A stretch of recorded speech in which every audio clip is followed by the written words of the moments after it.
Hello friend, welcome to learning classes.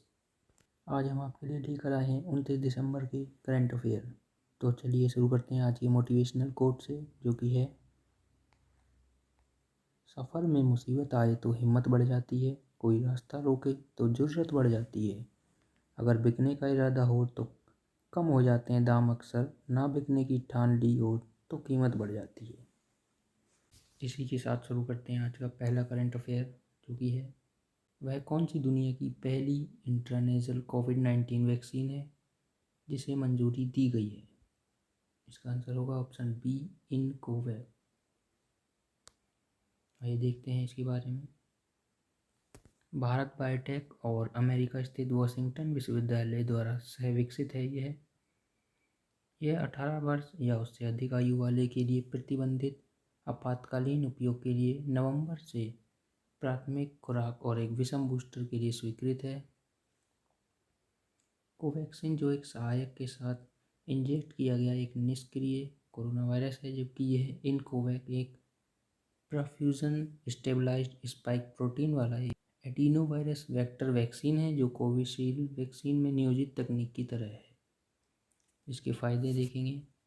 महामारी के दौरान सामूहिक टीकाकरण में एक महत्वपूर्ण उपकरण है। इसके लिए प्रशिक्षित स्वास्थ्य देखभाल कर्मचारियों की आवश्यकता नहीं है। यह चोट और संक्रमण जैसे सुई से जुड़े जोखिमों को भी समाप्त करता है। स्प्रे को ठंडा करने की आवश्यकता नहीं है। आज के दूसरे करंट अफेयर की तरफ बढ़ते हैं। हाल ही में किसे जीआई टैग दिया गया है? इसका आंसर ऑप्शन ए है, रक्त से कारपोखुबानी, तंदूर लाल चना, अलीबाग, सफ़ेद प्याज। थोड़ा सा इनको देखते हैं कि ये क्या चीज़ें हैं। पहला है रक्त से कारपोखुबानी। यह मधुमेह रोगियों द्वारा उपभोग किए जाने वाला एक प्राकृतिक ग्लूकोज है। भारत में यह जम्मू और कश्मीर, हिमाचल प्रदेश, उत्तराखंड और उत्तर पूर्वी पहाड़ियों में एक सीमित सीमा तक उगाया जाता है। तंदूर लाल चना क्या है? यह तेलंगाना का तंदूर लाल चना है। यह अरहर की एक स्थानीय किस्म है जो मुख्य रूप से तंदूर और वर्षा सिंचित क्षेत्रों में उपजाऊ गहरी काली मिट्टी में उगाया जाता है। इसमें लगभग 24% प्रोटीन होता है, जो अनाज से लगभग 3 गुना अधिक होता है। सफ़ेद प्याज क्या होता है? यह अद्वितीय मीठा स्वाद और औषधीय गुण इसके लिए जाना जाता है। यह एक एंटीऑक्सीडेंट का उत्कृष्ट स्रोत है। अगला करंट अफेयर देखते हैं। PMFME योजना को किसके तहत लॉन्च किया गया है? यह आत्मनिर्भर भारत अभियान के तहत लॉन्च किया गया है। PMFME की फुल फॉर्म है प्रधानमंत्री formalisation of micro food processing enterprises scheme.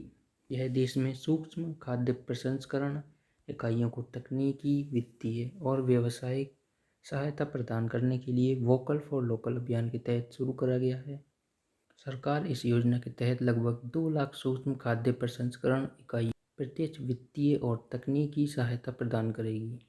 इस योजना के उद्देश्य हैं प्रौद्योगिकी उन्नयन के लिए मौजूदा सूक्ष्म खाद्य प्रसंस्करण व्यवसायों, किसान उत्पादक संगठनों, FPO, सहकारी समितियों और स्वयं सहायता समूह SHG तक क्रेडिट पहुंच सके।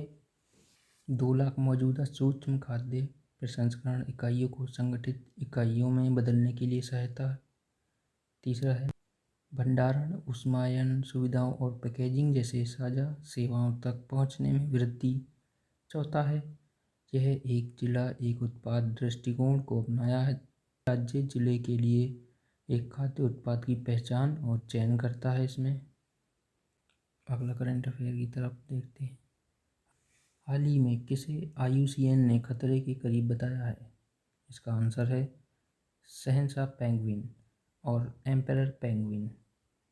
प्रकृति संरक्षण के लिए अंतर्राष्ट्रीय संघ ने, जो 1948 में बना गया था, यह IUCN, यह सभी जीवित पेंगुइन प्रजातियों में सबसे लंबा और सबसे भारी है। सभी पेंगुइन की तरह यह उड़ान रहित है। शिकार करते समय प्रजातियां लगभग 20 मिनट तक जलमग्न रह सकती हैं। जीवन काल आमतौर पर इनका 20 वर्ष का होता है, हालांकि कुछ 50 वर्ष की आयु तक जीवित रह सकते हैं। अगला करंट अफेयर देखते हैं। हाल ही में दक्षिण एशिया में 2024 पेरिस ओलंपिक के प्रसारण का अधिकार किसे प्राप्त हुआ है? इसका आंसर है ऑप्शन ए वाईकॉम 18। ये थोड़ी सी ओलंपिक के बारे में जानकारी देखते हैं। ओलंपिक खेल एक अंतर्राष्ट्रीय खेल उत्सव है जो हर 4 साल में आयोजित किया जाता है। अंतिम लक्ष्य खेल के माध्यम से मनुष्य को विकसित करना और विश्व शांति में योगदान देना है। ग्रीष्मकालीन खेलों और शीतकालीन खेलों को अलग अलग आयोजित किया जाता है। प्राचीन ओलंपिक खेलों का पहला लिखित रिकॉर्ड 776 ईसा पूर्व का है, जब कोरोएब्स नाम का एक रसोइये ने एकमात्र इवेंट जीता था, जो कि 192 मीटर का फुट रेस जिसे स्टेट कहा जाता था। यह पहले ओलंपियन चैंपियन थे। अब 2024 में अगले ओलंपिक होंगे जो कि पेरिस में होंगे। यह छठी बार होगा जब फ्रांस ने कुल मिलाकर ओलंपिक खेलों की मेजबानी की है। अगला करंट अफेयर है, वर्ष 2021-22 में विश्व स्तर पर चीनी का सबसे बड़ा उत्पादक और निर्यातक देश कौन सा है? यह भारत देश बन गया है। भारत देश दुनिया का सबसे बड़ा चीनी उत्पादक और दूसरा सबसे बड़ा निर्यातक बनकर उभरा है। चीनी सीजन 2021-22 में देश में रिकॉर्ड 5,000 लाख मीट्रिक टन से अधिक गन्ने का उत्पादन हुआ है। उत्तर प्रदेश भारत में गन्ने का सबसे बड़ा उत्पादक है। इसके बाद महाराष्ट्र और कर्नाटक का स्थान है। आइए देखते हैं अगला करंट अफेयर जो कि क्वेश्चन नंबर 7 है। हाल ही में सामाजिक उपलब्धि के लिए टैगोर पुरस्कार से किसे सम्मानित किया गया है? इन ऑप्शन में से इसका आंसर होगा ऑप्शन नंबर ए जो कि है SK रॉय।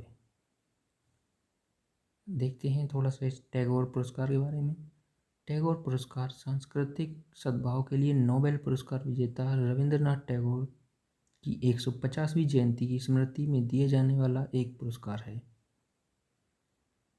पहला पुरस्कार 2012 में भारत के राष्ट्रपति प्रणब मुखर्जी द्वारा पंडित रविशंकर को दिया गया था, जो कि उस समय जीवित नहीं थे, तो उनकी पत्नी को दिया गया था। टैगोर साहित्य पुरस्कार 2021-22 संयुक्त रूप से सुदीप सेन और शोभना कुमार ने जीता है। हमारा क्वेश्चन नंबर 8 है, लोसर महोत्सव कहाँ मनाया जाता है? यह इनमें से ऑप्शन बी लद्दाख में मनाया जाता है।